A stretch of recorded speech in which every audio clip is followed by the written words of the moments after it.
Kami dari kelompok 8 akan membahas pengembangan paragraf.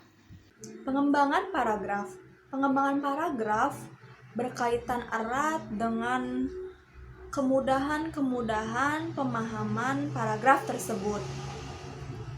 Paragraf dikembangkan dengan baik akan memberikan kemudahan bagi para pembaca untuk memahami maksud atau isi dari paragraf tersebut.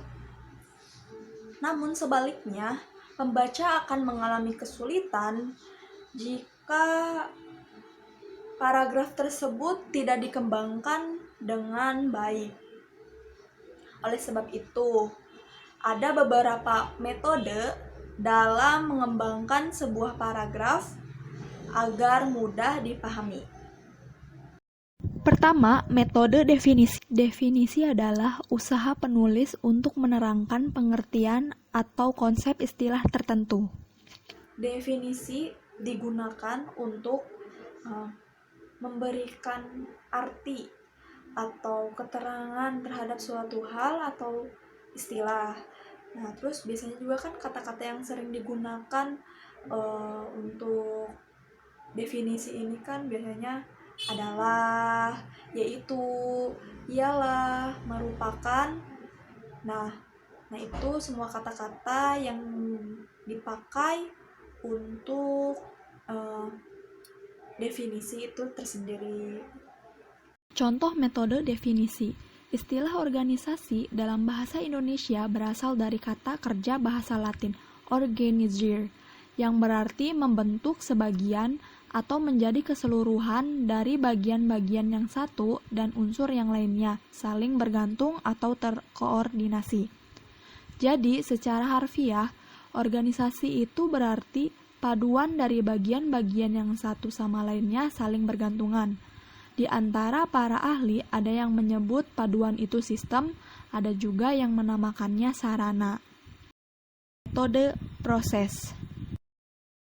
Proses merupakan suatu urutan tindakan atau perbuatan untuk menciptakan atau menghasilkan sesuatu. Pengembangan dengan metode proses bisa dilakukan dengan cara menyusun secara teratur proses kerja tersebut. Urutannya harus disusun sesuai tahap kejadian secara menyeluruh dan kronologis. Contoh metode proses. Proses pembuatan kue donat adalah sebagai berikut. Mula-mula disiapkan adonan terigu dicampur dengan telur dan gula dengan perbandingan tertentu yang ideal sesuai dengan banyaknya kue donat yang akan dibuat. Kemudian adonan dicetak dalam bentuk gelang-gelang. Setelah itu, donat yang sudah dibentuk gelang-gelang tadi digoreng sampai berwarna kuning kecoklatan. Lalu donat yang sudah digoreng itu diolesi mentega, diberi butiran coklat warna-warni atau ditaburi tepung gula. Kini kue donat siap untuk disajikan. 3. Metode contoh. Dalam karangan ilmiah, contoh dan ilustrasi selalu ditampilkan. Contoh-contoh terurai, lebih-lebih yang memerlukan penjelasan rinci, tentu harus disusun berbentuk paragraf. Pengembangan dengan memberikan contoh agar sesuatu hal yang terlalu umum bisa dijelaskan secara konkret. Contoh metode contoh. Ini seperti acara pesta kesenian sekolah di Indonesia. Lagu-lagu diperdengarkan mulai dari Bintang Kecil hingga Indonesia Raya. Alat musik tradisional semacam angklung dan talempong pun terdengar. Busana yang dikenakan juga busana dari Sabang sampai Merauke. Ada yang mengenakan pakaian adat Bali, Minangkabau, dan Jawa. Dengan gerakan lentur dan lucu, para penari seusia SD itu memperlihatkan keterampilan membawakan tari Panembahan, Indang, hingga tari Merak. Tetapi ada yang membedakannya dengan pesta di sekolah Indonesia. Para penarinya tidak berkulit sawo matang, karena mereka adalah bocah-bocah bule dengan mata biru atau coklat dan berambut pirang. Mereka para murid SD Binal East, kira-kira 120 meter dari Melbourne, Australia. Para murid sekolah itu tertarik belajar bahasa Indonesia termasuk keseniannya. 4. Metode alamiah. Metode alamiah didasarkan pada urutan ruang dan waktu. Urutan ruang merupakan urutan yang membawa pembaca dari suatu titik ke titik berikutnya dalam suatu ruang. Adapun urutan waktu adalah urutan yang menggambarkan waktu terjadinya peristiwa, perbuatan, atau tindakan. Jadi, metode alamiah ini didasarkan oleh urutan ruang dan waktu. Urutan ruang yaitu di mana si pembaca dibawa ke suatu titik ke titik berikutnya. Adapun urutan waktu adalah terjadinya peristiwa, tindakan, ataupun perbuatan. Contoh metode alamiah. Menendang bola dengan sepatu baru dikenalnya sekitar tahun 1977. Saat itu, ia baru lulus dari Sekolah Tengah Menengah Negeri 3, jurusan elektro. Yang pertama kali melatihnya adalah Halilintar. Dari sini, prestasinya terus menanjak hingga kemudian ia dapat bergabung dengan klub PMC sampai sekarang. Tahun 1984, ia pernah dipanggil untuk memperkuat Persatuan Sekolah Sepak Bola Indonesia ke Merdeka Games di Malaysia. Waktu dipanggil lagi untuk turnamen di Brunei tahun 1985, ia gagal memenuhinya karena kakinya cedera. 5. Metode analogi.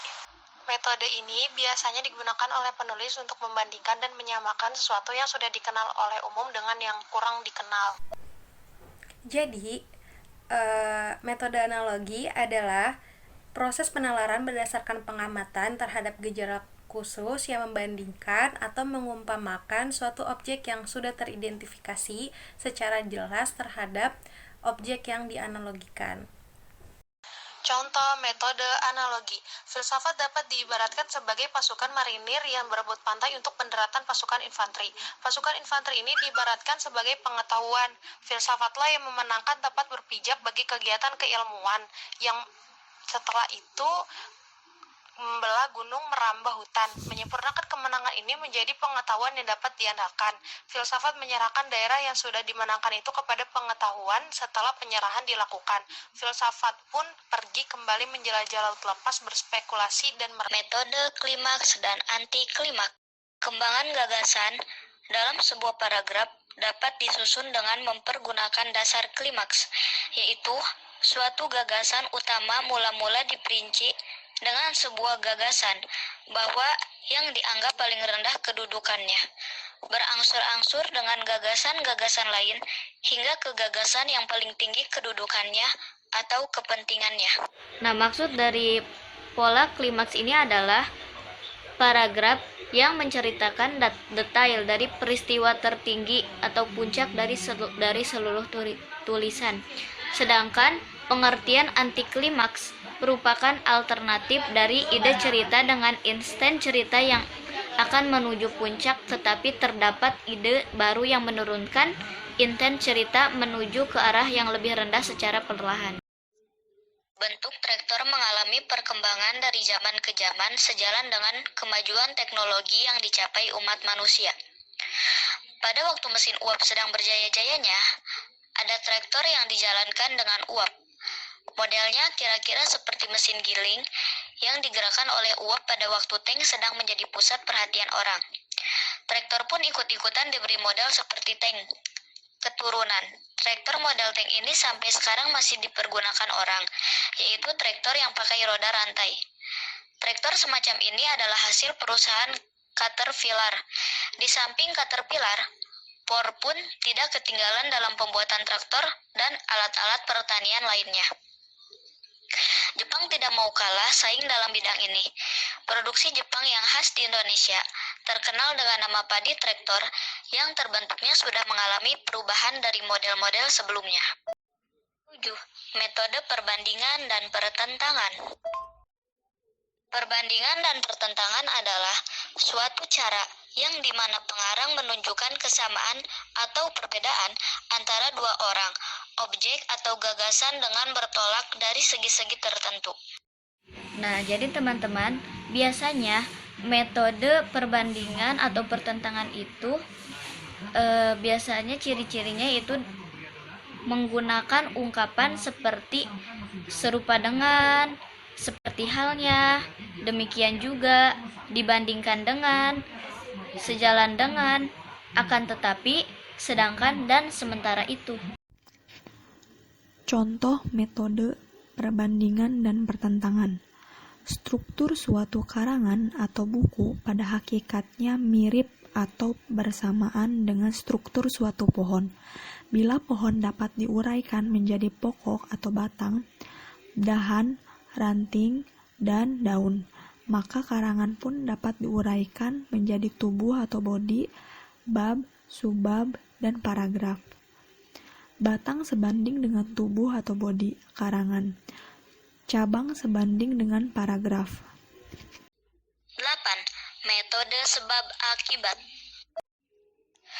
Pengembangan paragraf dengan cara sebab akibat dilakukan jika menerangkan suatu kejadian, baik dari segi penyebab maupun dari segi akibat. Ungkapan yang digunakan yaitu padahal, akibatnya, oleh karena itu, dan karena. Contoh metode sebab akibat. Seharusnya Indonesia telah menerapkan negara kesejahteraan sejak awal kemerdekaan.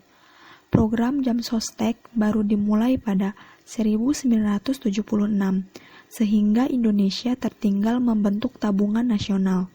Padahal Malaysia sudah memulai sejak 1959. Akibatnya, saat krisis melanda Asia pada 1997 atau 1998, perlu melakukan reformasi penyelenggaraan program jaminan sosial. Contoh di atas lebih jelas membicarakan tentang menerapkan program Jam Sostek sejak awal kemerdekaan. Mengapa demikian? Bila kita dapat mengajukan pertanyaan ini, berarti kita harus mencari sebab-sebabnya.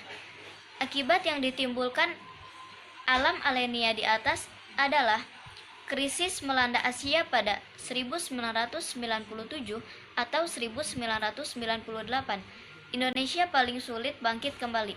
Oleh karena itu, Indonesia perlu melakukan reformasi penyelenggaraan program jaminan sosial. Metode umum khusus dan khusus umum. Umum khusus yaitu paragraf yang dimulai dengan pikiran pokok kemudian diikuti oleh pikiran-pikiran penjelas. Contoh paragraf umum khusus. Pada waktu menulis surat, kita harus tenang. Kalau sedang sedih, bingung, kesal, atau marah, kita jangan menulis surat. Kesedihan, kebingungan, kekesalan, dan kemarahan itu akan tergambar dalam surat kita. Mungkin akan tertulis kata-kata yang kurang pantas, terburu nafsu, dan dapat merusak suasana. Jadi, pada contoh paragraf umum khusus kan di situ paragraf dimulai dengan pikiran pokok. Nah, pikiran pokoknya itu terdapat dalam contoh, pada waktu menulis surat kita harus tetap tenang. Diikuti oleh pikiran-pikiran penjelas. Itu terdapat dalam contoh, kalau sedang sedih, bingung, kesal, atau marah, kita jangan menulis surat. Kesedihan, kebingungan, kekesalan, dan kemarahan itu akan tergambar dalam surat kita. Mungkin akan tertulis kata-kata yang kurang pantas, terburu nafsu, dan dapat merusak suasana. Khusus umum yaitu paragraf yang dimulai dengan pikiran penjelas kemudian diikuti oleh pikiran pokok atau kesimpulan.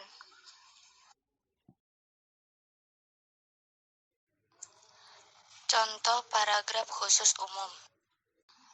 Melalui bahasa, manusia dapat menyampaikan bermacam-macam pikiran dan perasaan kepada sesama manusia. Dengan bahasa pula, manusia dapat mewarisi dan mewariskan semua pengalaman dan pengetahuannya. Seandainya manusia tidak berbahasa, alangkah sunyinya dunia ini. Memang, bahasa memegang peranan penting dalam kehidupan manusia.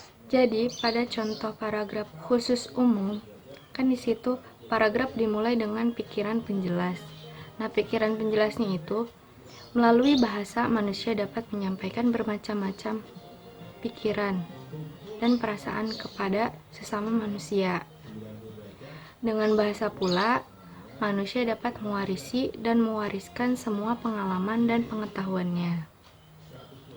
Dilanjut oleh pikiran pokok atau kesimpulan, yaitu seandainya manusia tidak berbahasa, alangkah sunyinya dunia ini.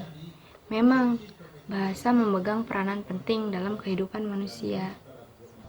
Jadi, penjelasan pada metode klasifikasi ini, yaitu pada metode ini, paragraf menggunakan ungkapan seperti digolongkan, diklasifikasikan, dibagi, dan lain-lain.